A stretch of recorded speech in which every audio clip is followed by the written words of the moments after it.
मध्य प्रदेश के पूर्व मुख्यमंत्री दिग्विजय सिंह के भाई और कांग्रेस विधायक लक्ष्मण सिंह आज इंदौर दौरे पर रहे, जहां उन्होंने इंदौर प्रेस क्लब में मीडिया से कई मुद्दों पर चर्चा की। वहीं कई सवालों के बेबाकी से जवाब भी दिए। यही नहीं, उन्होंने आने वाले विधानसभा चुनाव में कांग्रेस की जीत का दावा भी किया है। लक्ष्मण सिंह ने कहा कि आने वाले चुनाव में कांग्रेस को कर्नाटक से भी अधिक सीटें मिलेंगी और कांग्रेस फिर से सरकार बनाएगी। वहीं एक सवाल के जवाब में उन्होंने कहा कि ज्योतिरादित्य सिंधिया को इस चुनाव में हार के बाद अपने निर्णय पर पछतावा होगा। हालांकि उनके लोगों को इस बार टिकट मिलना भी काफी मुश्किल है। वहीं लक्ष्मण सिंह ने ये भी कहा कि आदिवासी संगठन जयस इस बार भी कांग्रेस को ही सपोर्ट करेगा। दिग्विजय सिंह और कमलनाथ विधानसभा चुनाव को लेकर मोर्चा संभाले हुए हैं और इनके अनुभव का लाभ कांग्रेस पार्टी को जरूर मिलेगा। पॉलिटिकल हम लोग कांग्रेस पार्टी सरकार बनाएगी, उसका सीधा कारण ये है कि जनता ने पिछली बार कांग्रेस को जिताया और जनता इस बात से नाराज है और कर्नाटक में उन्होंने दिखा भी दिया। कर्नाटक में भी वहाँ सरकार गिराई गई थी। तो जनता ने जो जनादेश दिया उसका अपमान वहाँ हुआ, वो का वो यहाँ हुआ है। तो जनता इस बात से नाराज है कि हमारे जनादेश को नकारा गया, उसका दुरुपयोग किया गया, इसलिए हम इस बार ज़्यादा मतों से कांग्रेस को जिताएं, ज़्यादा सीटें लाएं।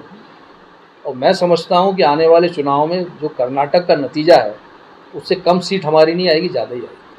अच्छा बहुमत लेके कांग्रेस पार्टी सरकार है। ज्योतिरादित्य जी अगर बीजेपी में चले गए, उनका फैसला है।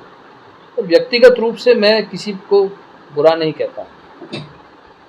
जहाँ तक भाजपा का सवाल है, ग्वालियर चंबल संभाग में वहाँ बुरी तरह इनको धोखे रख देंगे। वहाँ की सीट वीट ग्वालियर चंबल संभाग में ज़्यादा नहीं आने वाली और जो अधिकतर इनके लोग गए हैं भाजपा में 90% हारेंगे। मुझे अभी जो जानकारी मिल रही 70% के टिकट ही बीजेपी काट रही, नहीं तो उनको मालूम है हर उनके सर्वे में ये सब बातें आ रही। तो इसलिए सिंधिया जी इस चुनाव के बाद अपनी गलती को महसूस करेंगे कि हाँ उन्होंने गलती की। आम आदमी पार्टी बहुत ज़्यादा वोट यहाँ नहीं ले पाएगी।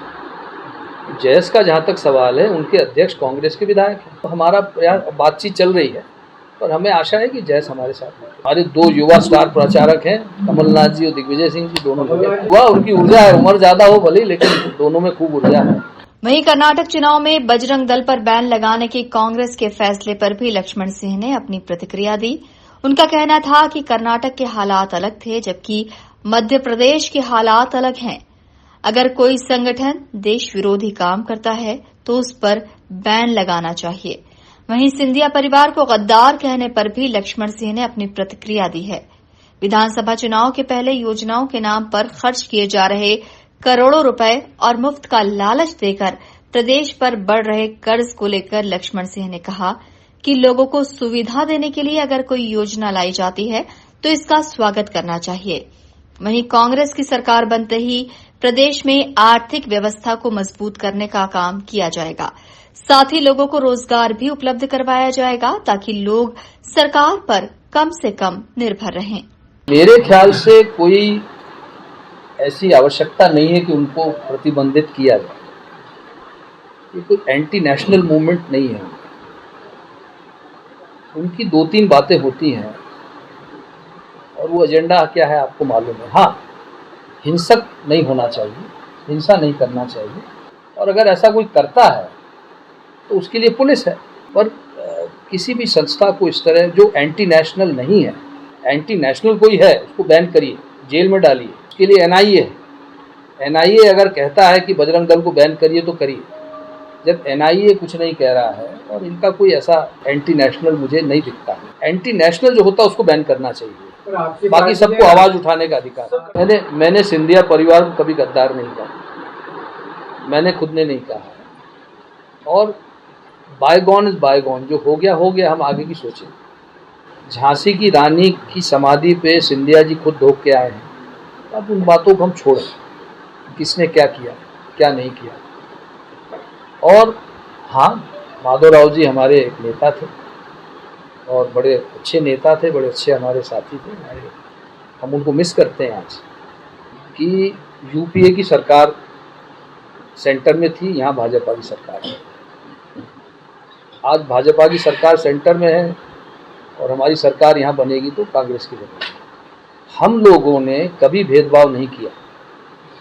यूपीए टाइम पे जितना पैसा मध्य प्रदेश ने मांगा उनको दिया, और यही अपेक्षा हम भाजपा सरकार से करते हैं। फिर दूसरी बात, हमारे जो अध्यक्ष जी हैं कमलनाथ जी, माननीय कमलनाथ जी, ये हमारे ऐसे नेता हैं जिन्होंने देश की राजनीति करी है और कई वर्षों तक केंद्रीय मंत्री रहे। तो उनके कद को देखते हुए मैं समझता हूँ कि पर्याप्त धनराशि हम केंद्र से भी लाएंगे, और हम जब कुछ कह रहे हैं तो हम ये भी अनुमान लगा रहे हैं, ये भी हिसाब लगा रहे हैं कि किस तरह घाटे को कम किया जाए और किस तरह वादों को पूरा किया जाए। मुझे पूरा विश्वास है कि कांग्रेस पार्टी अपने एक एक वादे को पूरा करेगी। इसके अलावा लक्ष्मण सिंह ने और भी कई मामलों को लेकर प्रदेश की शिवराज सरकार को आड़े हाथों लिया। Bureau report, INN news, Indore.